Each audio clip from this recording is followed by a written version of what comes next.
अस्सलाम वालेकुम एवरीवन, कैसे हैं आप सब लोग। उम्मीद करती हूँ कि सब खैरियत से होंगे और बिल्कुल ठीक होंगे। तो मुझे पता है कि आज का मेरा ब्लॉग देख के आप लोग बहुत खुश हो रहे होंगे, क्योंकि आप लोगों को मेरे ब्लॉग का बहुत ज़्यादा इंतज़ार होगा। जो मेरे चाहने वाले हैं तो वो लोग तो बहुत इंतज़ार कर रहे होंगे, क्योंकि काफ़ी ज़्यादा गैप आ चुका है और आज का ब्लॉग देख के आप लोग खुश हो चुके होंगे। जनाब, गुड न्यूज़ तो आप लोगों को मिल ही चुकी है, जो कि बहुत टाइम पहले ही मैं आप लोगों को बता चुकी थी। आज तो ऑलमोस्ट कोई 14 दिन हो चुके हैं।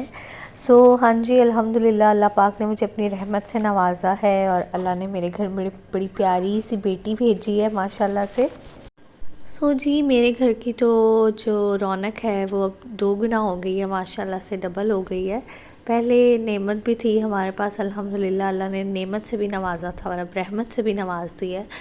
माशाल्लाह अल्लाह ताला का जितना शुक्र अदा किया जाए कम है। हम लोग इस काबिल नहीं हैं, लेकिन अल्लाह पाक ने फिर भी हम पे इतना करम कर दिया कि अल्हम्दुलिल्लाह मैं जितना शुक्र अदा करूँ वो कम है। उसके बाद ये है जी कि आप लोगों ने माशाल्लाह से इतनी दुआएं दी थी जब मैंने आप लोगों को अपनी बेटी के बारे में बताया था, ज़हरा के बारे में। पहले आप लोग माशाल्लाह अब्दुल अहद को भी प्यार देते होते थे बहुत ज़्यादा, और अब जो है वो ज़हरा भी शामिल हो जिसके गई है लिए इस जी आप प्यार में। सबका बहुत बहुत बहुत अच्छी शुक्रिया, अच्छी जिस प्यारी जिसने भी प्यारी मुझे दुआएं आप प्यारी लोगों प्यारी ने दुआएं ज़हरा के लिए भेजी ज़हरा थी। के लिए, अब्दुल अहद के लिए भी आप लोग प्यार भेजते रहते हैं। तो आप सबका बहुत बहुत शुक्रिया। तो चले अब आते हैं जी अपने ब्लॉग की तरफ। हम लोगों ने कहा कि रमज़ान सीरीज़ अभी चल ही रही हैं, अभी रोज़े थोड़े से रह गए हैं, तो जो मेरे रमज़ान के व्लॉग्स थे मैंने कहा वो आपके साथ शेयर कर देती हूँ। यहाँ पे ना हम लोग थोड़ा सा कुछ स्पेशल बना रहे थे इफ्तार में। मैंने कहा कि चले मैं समोसे बना लेती हूँ और बाजी जो है ना वो रैप्स बनाने लगी थी। समोसा डो के लिए तो क्रेप्स कह लें जस्ट आप इसको, या मैदा रैप्स लिया कह था, लें। उसमें मैंने नमक और बहुत दफ़ा ऑयल डाल बनाए के हुए हैं। बस हमने उसकी डो बना मैंने ली ना थी। और यहाँ यहाँ पे पे जो है बना ना मैं लिया था रैप्स और का फिर मैंने बैटर बाजी रेडी को कर रही हूँ, बोला कि जिसके अब लिए मैंने आगे का 1 कप काम ना दूध लिया आपका था, है, 1 कप आप मैदा ये लिया वाला है, 1 काम अंडा करें लिया और है, इसमें मैं जो जो है है ना ना वो 1 टीस्पून जो समोसों है ना वाला वो काम शुगर का ऐड करेंगे और साथ में हाफ़ टी स्पून हम इसके अंदर नमक का ऐड कर लेंगे। तो बस यही जो है ना बैटर हम लोगों ने बहुत ज़्यादा थिक नहीं बनाना है, बहुत ज़्यादा पतला नहीं करना है, इतना होना चाहिए कि बस मतलब अच्छे अच्छे से जो है ना आपके रैप्स बन जाए। मतलब जब आपकी बीट कर रहे हैं ना, तो जब आप बीटर उठाएं ना तो ऐसे कतरा जो है ना वो इजीली मतलब गिर जाए, ऐसे भी नहीं कि टप टप टप टप करके वो जो है नीचे गिर रहा हो, और ऐसा भी नहीं होना चाहिए कि उसके साथ चिपका रहे। आई होप कि आपको समझ आ गई होगी, पहले भी बहुत दफ़ा बनाए हुए हैं हमने ये वाली रेसिपी जो है वो मैंने बाकायदा प्रॉपर आप लोगों के साथ शेयर की थी। बस जी बैटर जैसे रेडी हो जाएगा हम पैन को करेंगे जी गरम, हल्का सा ग्रीस कर लेंगे, और इसके लिए जो है ना आपने नॉन स्टिक पैन ही लेना है, वरना आपके रैप सही नहीं बनेंगे। बस इस तरह से बैटर हम लोग डालेंगे और उसको पूरे पैन में फैला देंगे। एक साइड से इसको हम अच्छे से पकने देंगे, फ़ौरन से हमने इसको नहीं छेड़ना है। जब ये एक साइड से पक जाएगा, हल्का सा ब्राउन ब्राउन कलर आ जाएगा, तो फिर आपने बस इसकी साइड चेंज कर लेनी है और इसी तरह से आपने सारे रैप्स बना लेने हैं। और अब मैं आ गई जी अपने समोसा की तरफ। समोसा स्नैक्स, मतलब मैं समोसा शेप नहीं बना रही, शेप्स में डिफरेंट बनाऊंगी, लेकिन ये स्नैक्स समोसा ही हैं, आप समझ लें। फिलिंग भी हम लोग इसके अंदर जो है वो आलू की ही यूज़ करेंगे।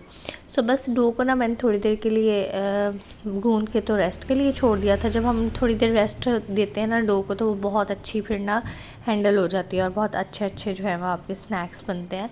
मतलब नरम नहीं होती है, बहुत ज़्यादा हार्ड नहीं होती है, बहुत अच्छी हो जाती है ना। मतलब मज़ा आता है फिर काम करने में। ये वाला काम ना वैसे बहुत मज़े का लगता है मुझे, ये जो ये डो वाला काम होता है ना।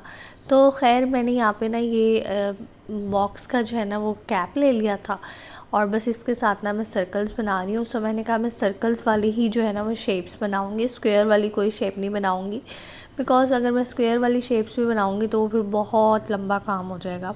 मैंने कहा सर्कल के साथ जितनी शेप्स मुझे जहन में आएंगी ना, मैं बस वो बनाती जाऊँगी। एक व्लॉग मैंने डिटेल के साथ बनाया था, जिसमें मैंने डिफरेंट शेप्स बनाना सिखाई थी आप लोगों को। मतलब आप लोगों के साथ शेयर की थी और आप लोगों ने बिल्कुल भी पसंद नहीं किया था वो। कोई बात नहीं, मतलब वो वाला व्लॉग के बाद मैं बहुत ज़्यादा वो हो गई थी, डिसहार्ट हो गई थी, और फिर काफ़ी दिनों बाद मैंने दोबारा व्लॉग बनाया था। उसमें मैंने बहुत सारी शेप्स बनाई थी, तो उसी में से ही कुछ शेप्स हैं जो मैं अब बना रही हूँ। ये समोसा वाली ही जो शेप थी ना, ये मुझे ना सबसे ईजी लग रही थी। मैंने पहले डम्पलिंग्स की भी शेप बनाई थी और वो हाफ़ मून शेप उसके अलावा फुल मून शेप भी बनाने की मैंने कोशिश की थी, लेकिन इस टाइम ना पता नहीं क्या हो रहा था कि मुझसे कोई शेप बन ही नहीं रही थी। सो ये मैंने बनाई ना, तो ये बड़ी प्यारी सी बन गई ना, तो मैंने कहा बस मैं यही बनाऊँगी सारी अब। सो ये देखें, मैंने सारी जो है ना वो शेप्स यहाँ पे रेडी कर ली थी। फिर उसके बाद मैं अभी लगी हुई थी, तो बाजी मुझे कहने लगी कि इतनी मेहनत कर रही हो, सिंपल सी शेप बनाओ। सो बाजी ने ना मुझे यहाँ पे फिर एक शेप बना के दिखाई।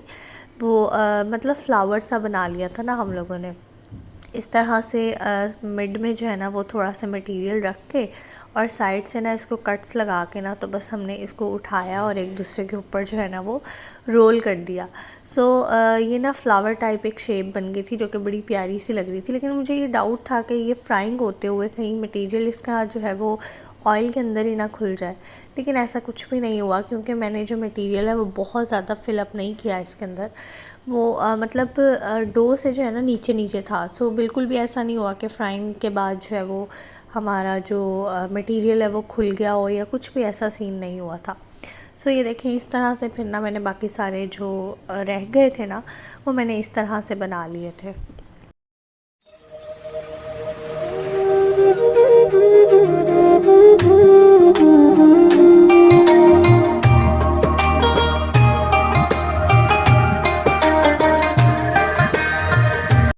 सो जनाब देखें, यहाँ पे हमारी सारी शेप्स जो है वो रेडी हो चुकी थी। एक प्लेट में पहले रेडी कर चुकी थी और एक ये बाद में हो गई थी।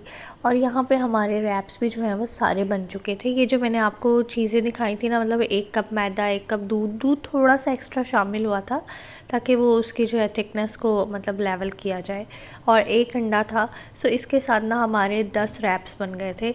सो आप लोग मतलब क्वांटिटी जो है वो बढ़ा भी सकते हैं, या जितनी भी आपको चाहिए उस हिसाब से आप कर सकते हैं। और यहाँ पे ना बाजी बना रही थी जी रैप्स की फिलिंग। सो हम लोग ना वेजेस रैप बना रहे हैं, इसमें कोई चिकन वगैरह हम कुछ ऐड नहीं कर रहे हैं। रमज़ान में हम लोग इतनी अनहेल्दी चीज़ें खाते हैं ना, कि फिर ज़रूरत होती है कि कुछ हेल्दी भी होना चाहिए। सो हम लोगों ने कहा कि आज हम सिर्फ वेजेस वाला काम रखेंगे, हमने कोई चिकन कोई ऐसी वैसी चीज़ जो है वो नहीं यूज़ करनी है। सो बस यहाँ पे ना बाजी ने लहसुन को थोड़ा सा सौते किया, उसके बाद इसके अंदर जो है वो शिमला मिर्च और गाजर ऐड कर दी। दैन उसके बाद इसके अंदर थोड़ा सा उन्होंने पेपरिका पाउडर डाला, थोड़ा सा नमक डाला, थोड़ी सी काली मिर्च डाली, थोड़ी सी soya sauce, chilli sauce, vinegar, और साथ में जी ये थोड़ा सा जो है ना बस हम लोग ये चीज़ें इसके अंदर ऐड कर देंगे और इसको अच्छे से मिक्स कर लेंगे। बंद गोभी जो है वो हम बाद में डालेंगे, क्योंकि आपको पता है कि बहुत जल्दी से ही जो है वो मतलब सॉफ्ट हो जाती है, उसको ज़रूरत नहीं होती इतनी ज़्यादा पकाने की।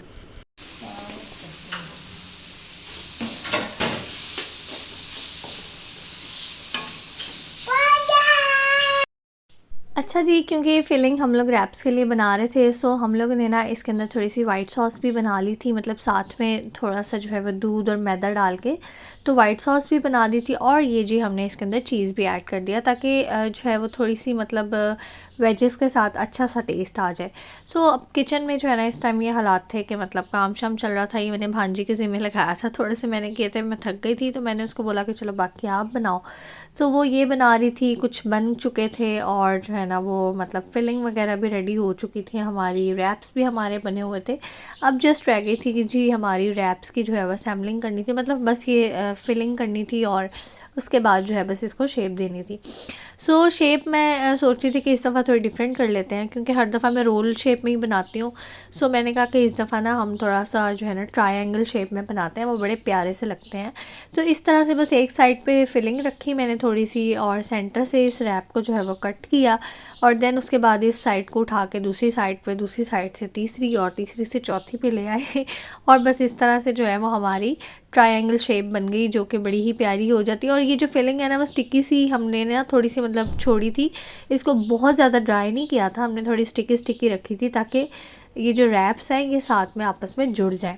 और लास्ट में मैंने ये किया था कि मैंने थोड़ी सी जो है ना वो मैदे की जो स्लरी है ना वो बना के तो मैंने हल्का सा लगा दिया था, ताकि बहुत अच्छे से चिपक जाएं। और जब हमने इसको, क्योंकि दोबारा से हमने इसको अभी फ्राई करना है, सो उसमें जो है ये फिलिंग हमारी बाहर ना आए या खुले ना, तो इसलिए मैंने ना अच्छे से इसको स्लरी लगा के, तो ये जो लास्ट वाली लेयर थी ना उस तरह से बंद कर दिया था उसको। सो जी यहाँ पे देखिए मैंने सब रैप्स की जो है वो फिलिंग कर दी थी और सबको जो है वो शेप दे ली थी ये प्यारी सी। और बस अब हम लोगों ने again non stick fry pan लेना है, उसके अंदर हमने डालना है जी ऑयल। बहुत ज़्यादा ऑयल नहीं डालना है लेकिन थोड़ा सा डालेंगे।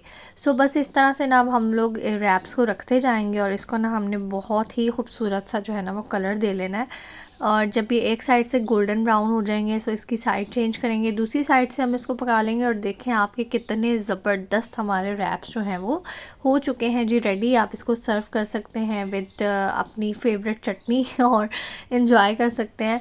और साथ ही साथ जी यहाँ पे हमारे जो समोसाज हैं वो भी फ्राई हो रहे थे, इफ्तारी का टाइम बहुत करीब करीब था। सो बस हम लोगों ने जल्दी जल्दी से इफ्तार के लिए सब कुछ रेडी किया। सो इन शेप्स की जो असल लुक निकलती है ना वो तो फ्राई होने के बाद ही होती है। जब ब्राउन ब्राउन कलर आता है ना तो ये बहुत प्यारी लगने लग जाती हैं। सो जनाब आप लोग भी ज़रूर इसको ट्राई कीजिएगा। और बस आज के ब्लॉग को यहीं पे एंड करते हैं। उम्मीद है कि आप लोगों का आज का ब्लॉग पसंद आया होगा, तो मुझे दुआ में याद रखेगा। इंशाल्लाह दोबारा मिलेंगे नए ब्लॉग के साथ। अल्लाह हाफिज़। और इंशाल्लाह ईद पे आप लोगों को दोनों बच्चों के साथ जो है वो मेरा व्लॉग मिलेगा और आई होप कि आप लोगों को बड़ा इंतज़ार होगा उसका। इंशाल्लाह बहुत जल्द आएगा। अल्लाह हाफिज़।